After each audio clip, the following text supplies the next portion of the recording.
Hello, I'm Mike Bain from Christian Voice New Zealand, and thanks for joining me as I look at today's culture through the lens of the Bible.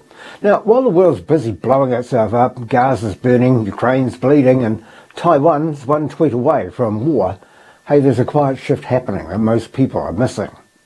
Well, could this be the rise of the final empire? You know, the one that Daniel saw, the one that Revelation warned us about. So let's cut through the noise, ditch the distractions, and get real about what's unfolding, because prophecy isn't just coming, it's already here.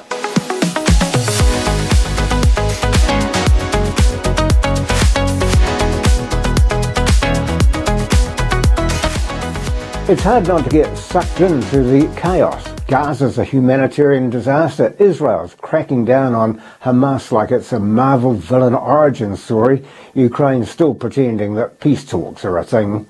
Spoiler, they're not.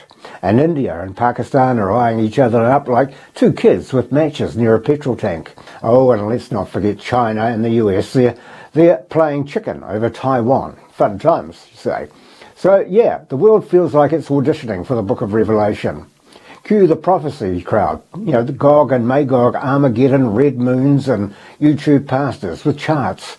But before we start packing our rapture bags, let's remember what Jesus actually said in Matthew 24.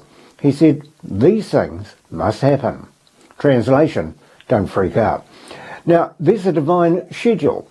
But here's the kicker. While we're glued to the headlines and nuclear countdowns, some evangelical groups in the US, well, they're practically lobbying for a global meltdown, all in the name of speeding up prophecy.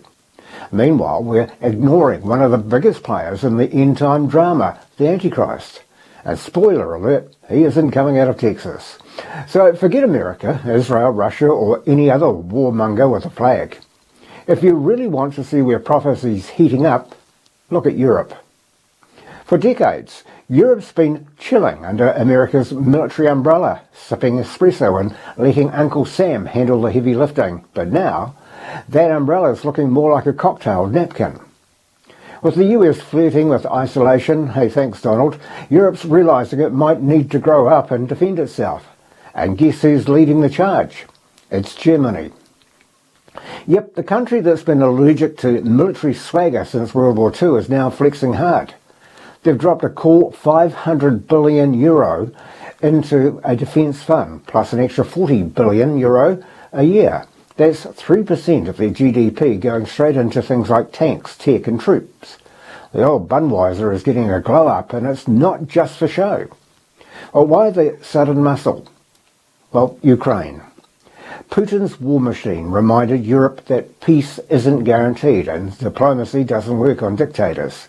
So Germany's saying, enough talk, let's build military. Europe's bulking up. Now, economically, it's already a beast. The EU is the world's biggest single market with a GDP of over $17 trillion. Oh, that's more than enough to fund its own defence, energy and independence and tech innovation. But here's a twist. Europe's unity is kind of like a group project. Germany, France and Italy do the heavy lifting, while Greece and Portugal, well, they're still figuring out the assignment. Strong but fragile. Iron mixed with clay, anyone?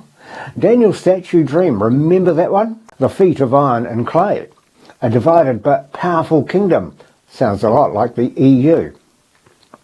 Now, Revelation 17 and Daniel 7 talk about a 10-nation alliance rising from the ashes of the Roman Empire. Europe's been dancing between unity and chaos for years. Maybe that's not just politics, it's prophecy. Now, every superpower needs a poster child. America's got Trump again. Russia's got Putin. China's got Xi. Europe, well, it's just crickets here. But with all this pressure, economic, military, existential, Europe might soon crave a strong, charismatic leader. Someone who can unite the mess, command respect and steer the ship through the storm. Could that be the Antichrist? Revelation says he comes from a revived Roman Empire. Europe fits the bill, and it's stepping into superpower status. Maybe the stage is being set. Now, while the world is busy blowing itself up and arguing over borders, prophecy is quietly unfolding. Europe's rise isn't just geopolitical, it's biblical. And if we're too distracted by mushroom clouds and Middle East drama, we might miss the real setup. So yeah, keep an eye on the wars, but keep your Bible open too. The next chapter might be written in Brussels, not Washington. Hey, thanks for watching. As always, we love your feedback, and remember to subscribe to our weekly newsletter, and you can do that on our website, christianvoicenewzealand.com. Let me leave you with this thought from James 1, 5 and 8. If anyone lacks wisdom, you should ask God, who gives generously to all without finding fault, and it'll be given to you. But when you ask, you must believe and not doubt, because the one who doubts is like the wave of the sea, blown and tossed by the wind. That person should not expect to receive anything from the Lord. Such a person is double-minded and unstable in all they do. Hey, until next time.